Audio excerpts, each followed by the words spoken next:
And hello, this is Jenny Bear of Living Well Dallas and Dr. Carol Villanueva. Back at you again, and today we are talking about hormones. And hormones is kind of like a hot topic. Sometimes it's controversial, and sometimes it's the topic that people are like dying to get their hands on more information because they're torn about which direction to go with hormone balancing, whether they're a woman or a man, because hormones affect us all.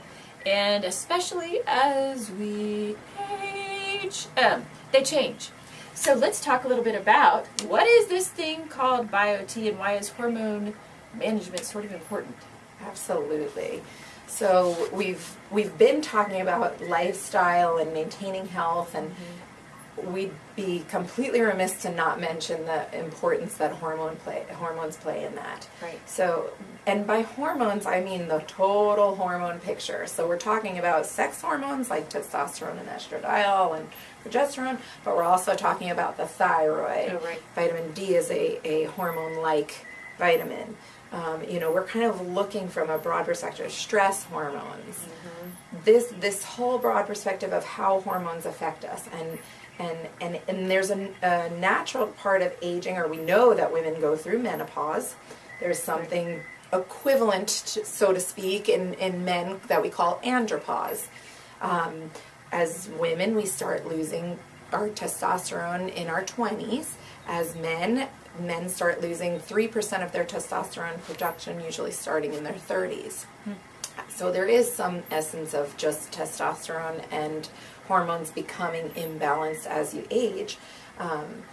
But there's also a way of improving through lifestyle your hormones and keeping them at healthy levels through lifestyle management.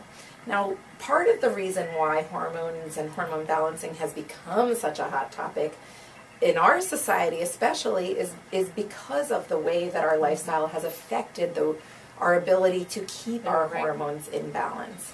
And mainly stress. We know that we live in a fast-paced, high-stress, job-intense society where our hormones are absolutely affected, not to mention environmental toxins and everything else that act as hormone disruptors, so to speak, from a toxin perspective.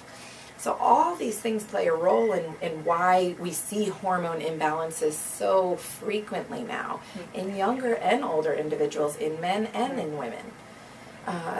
For men, a lot of the intense topics or the desire to potentially seek out evaluation is difficulty putting on muscle. They're working out intensely and they're struggling to lose weight and put on muscle. They're not noticing much of a difference despite working very hard.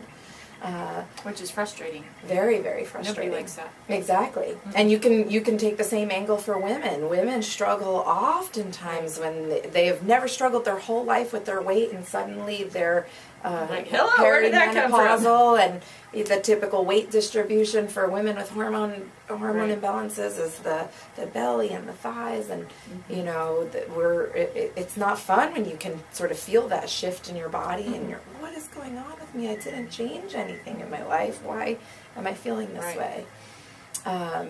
Fatigue or energy levels when you're getting plentiful sleep but you don't feel like your sleep is restful. Those are common signs and symptoms of imbalance. Sex drive is a big one. For men and women, we talk about your libido not being where it was when you were in your 20s or 30s, and that being a driver to seek improvements in your life, as that can affect relationships and marriages and so forth. So all these things lead many individuals to seek out, is there something wrong with my hormones? Now, BioT specifically is a bioidentical hormone replacement, meaning it cannot be compared directly with synthetic hormones. So give an example of what a synthetic hormone is, just so that they would understand. Sure, great idea. So testosterone injections are a synthetic testosterone. The Premarin or Prempro are the pill form that is oftentimes used or was used more commonly before a lot of studies were done, or the Women's Health Initiative showing some of the concerns and the bad or risky side effects from those types of medicines. Bioidentical hormones is completely different. Meaning, and the way that we describe it is it's actually human identical. So the chemical structure is exactly the same as the testosterone and estradiol that your body naturally makes. So chemically, your body cannot differentiate from what the actual replacement therapy is. It's human identical. It's derived from plants, but any allergenic potential is stripped away in how they make it. So the chemical structure is exactly the same. And so how is BioT taken?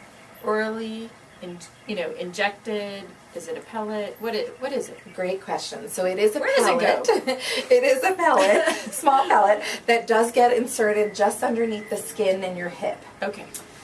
Part of the reason why it works so well is because of the delivery system. Okay. So typically with any cream, patch, oral pill, not only is the way that you metabolize that differently, but you're also the way that that's absorbed, you'll get peaks and valleys. Some people are symptomatic from hormones simply because of those peaks and valleys, or experiencing those peaks and valleys. The pellet therapy, or the subcutaneous pellet therapy, is the only one that offers a consistent hormone dose. So you have it in your body and you draw from as you need it.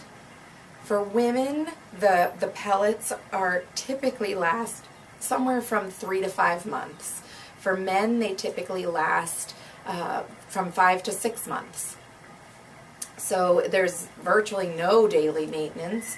Just sits in your hip, you have the hormone there, and you draw from it as you need it. It's utilized based on cardiac output. So heavy, intense exercisers may go through it a little bit more frequently. Right. Or faster. Well, I think we're getting the cue that our videotape is about done. So we're going to have to see you in the next video. Thank you, Dr. V. Thank you. And we'll be back with more on hormones.